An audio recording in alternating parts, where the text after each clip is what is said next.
en lille gennemgang af Makerlabbet der til salg. Først her der har vi en dejlig fræser, som en Optimum, og den har ikke kørt meget.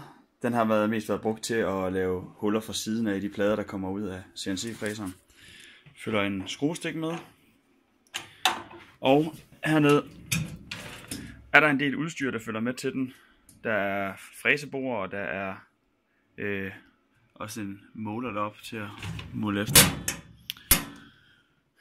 Hvis vi går videre her, så har vi en kompressor. Og det er en lydløs kompressor. Så det vil sige, der er inde i rummet herinde her, der kan vi se, der står der. Det der står heroppe, det er nogle projekter, som jeg har lavet med det. Jeg siger, der er et XY-bord, jeg har lavet til, det var nogle forskere, der skulle have det. Men det er et af de projekter, der aldrig rigtig kom videre. Og en shotbot til at hælde forskellige ting op med. Alting fræst ud i CNC-fræseren og også lavet på den der. Vi kan lige prøve at starte kompressoren. Nu prøver jeg lige at lade luften her sive ud, så I kan høre, hvor højt den er i forhold til min stemme.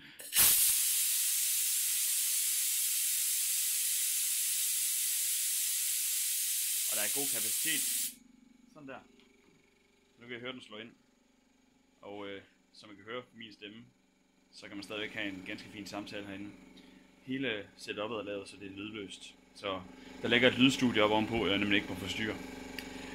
Så har vi en søjleboremaskine her. Med variabel hastighed på. Til at skrue op og ned her. Vi ser her, der er en del plastikplader, de følger selvfølgelig også med. Hvis vi kigger herop, så kan I se, der ligger en kæmpe bunke metal. Aluminiumsplader og andre plader til maskinen. Der står også lige nogle hernede. Og der er der i hvert fald for et par tusind kroner, vil jeg da tro. Så har vi her, der har vi drejebænken. Som I kan se her. Det er en fin drejebænk. Det er selvfølgelig ikke til de største emner, men den er god til at lave små ting på. Hvis vi så går videre, så er der en del tilbehør derovre fra. Der er noget af det, som er sådan noget som håndholdt værktøj. Det er nok ikke til salg, det vil jeg godt have med videre. Men der er selvfølgelig nogle bord og stikstål til forskellige ting. Høreværen, etc. Der er stort set alt, man skal bruge. Og hvis vi så prøver at kigge herover, så har vi selve CNC-fræseren til at stå herover. Og CNC-fræseren, den er bygget i det her lydisolerede enclosure dertil. Og når det er lydisoleret, så mener jeg virkelig lydisoleret. Sådan en CNC-maskine, den larmer helt forfærdeligt, når den kører i aluminium. Og som sagt, lydstudie ovenpå, så jeg bliver nødt til at bygge det her kasse til den. Og det her skum her, det er hundedyrt, men det er fuldstændig lydisoleret. Så når man lukker lågen herop, så er det endnu lavere end kompressoren, vi hørte lige for et øjeblik siden derovre. Man kan næsten ikke høre den køre. Specielt ikke, hvis man bare har en lille smule musik i baggrunden, så er det helt druknet deri. Til den fræser, der står herinde i, det er en Yo CNC 6040. Og der er lavet en del opgraderinger til den, der følger med. Blandt andet så kan vi se her, jeg har ikke lige fået tid til at putte den ind, men der ligger en Easy Stepper driver derinde til. Og med Easy Stepper driveren, der er det smart, at så slipper man for at lave realtid på computeren. Det vil sige, at man kan have sin almindelige laptop til at køre den derovre. Der følger også en computer med, der står derovre, hvis man hellere vil bruge den. Men, og en skærm derovre, hvis man har lyst til at sætte det til. Men jeg fandt det lettere og mere pladsvenligt bare at bruge min egen computer. Men det smarte ved den her Easy Stepper driver, det er, at den er netværksbaseret i stedet for at køre på USB.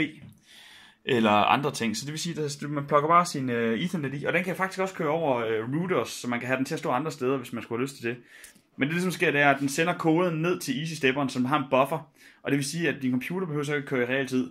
Jeg hører for eksempel YouTube og afhænder mine store CAD-programmer på den computer, samtidig med, at den står og fræser herovre. Og jeg har aldrig set den glip overhovedet.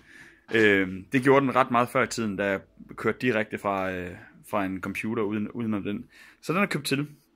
Derudover, så er der lavet det system her i. Og det system, det gør, det er, at når man skærer i aluminium, så har fræserhovedet det med at blive ret varmt.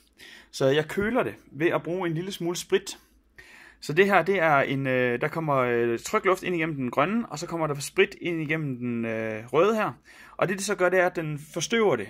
Eller, jamen, den forstøver det nemlig ikke. Den laver det ikke til aerosoltåge, men den gør sådan, at der kommer små dråber af sprit, der rammer der ned i, og det køler ekstremt godt. Så selv når den har kørt i aluminium en halv times tid, så hvis man stopper den lige med det samme, så skærer hovedet fuldstændig koldt, og det gør, at du får nogle vildt flotte resultater, når du skærer i aluminium.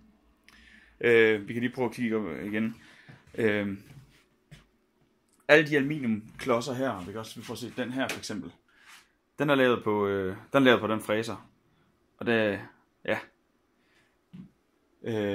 Jeg kan så se den der, den har så ikke haft, det har vist været lidt sløvt, hvor jeg har kørt med, men ikke desto mindre. Den er rimelig capable, så længe man giver den tiden til det. Og det kan man jo så gøre, fordi det ikke larmer hængefældt til. Nå. Når man kører med sprit, så skal det selvfølgelig ud af den kasse her. Så derfor er der en rør heroppe, som sidder og suger ud. Og den går ned igennem et baffel-resonanskammer dernede, så man ikke får lyden med ud. Og så kan vi prøve at kigge, hvis vi kigger herinde imellem.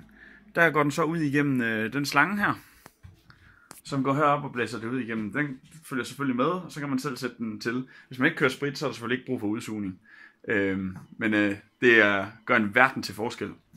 Heroppe på, der har vi hele kølesystemet til fræseren til at sidde. I kan se, der er en fin lille tank til at have det her.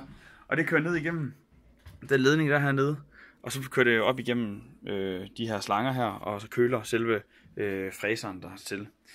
Men derudover så følger der en håndholdt jogger med. Og vi kan lige prøve at se den i aktion her. Uundværligt stykke værktøj. Så det er, hvis man skal placere, så vil vi prøve y-aksen. Ja, vi kan også lige prøve at tænde der pumpen herfra. Og vi kan se, der begynder der at vand i. Og så hvis der er et lille hjul deroppe, der indikerer, at nu er der køling på. Det kan være svært at se ellers. Så den kører nu. Så kan vi da også lige prøve at tænde den, hvis det skal være det. Vi tænder den hernede. Duf.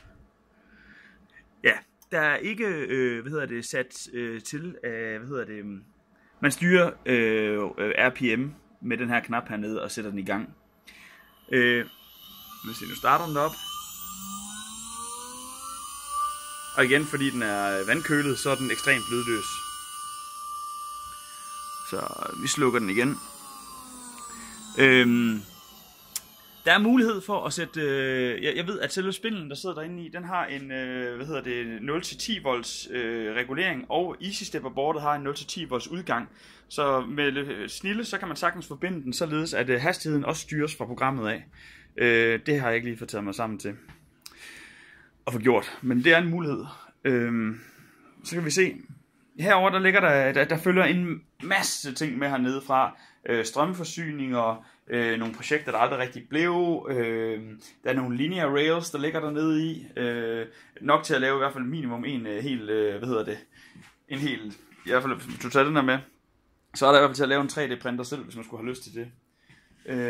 Og hvis vi prøver at kigge herover, så ligger der den her stepper driver, som er sådan en closed loop ting derfra. Den fik jeg, fordi jeg skulle anmelde den. Give en anmeldelse af den. Det fik jeg aldrig rigtig sammen til, men den virker dog. Den er ganske fin. Og derudover så har vi de her to kraftige servomotorer med encoder og driver, der ligger dernede i Gecko drivers dertil. Så der er faktisk 2 steppermotorer til, at hvis man har lyst til at retrofit den her til at være en CNC i stedet for en manuel. Det er en manuel den her. I stedet for at det skulle være en manuel, så er der faktisk servomotorer med til, at man kan lave den om til en til en CNC i stedet for. Man mangler selvfølgelig lige kittet til at lade spinderne igennem, og så mangler man en stor motor, der skal sidde heroppe og styre Z-aksen. Men der var i hvert fald halvvejs i gang med at retrofit den. Det skal siges, de er splinter nye, de har aldrig kørt andet end 10 minutter på et projekt, hvor de blev fundet uegnet til at drive det projekt. Der var ikke nok torque.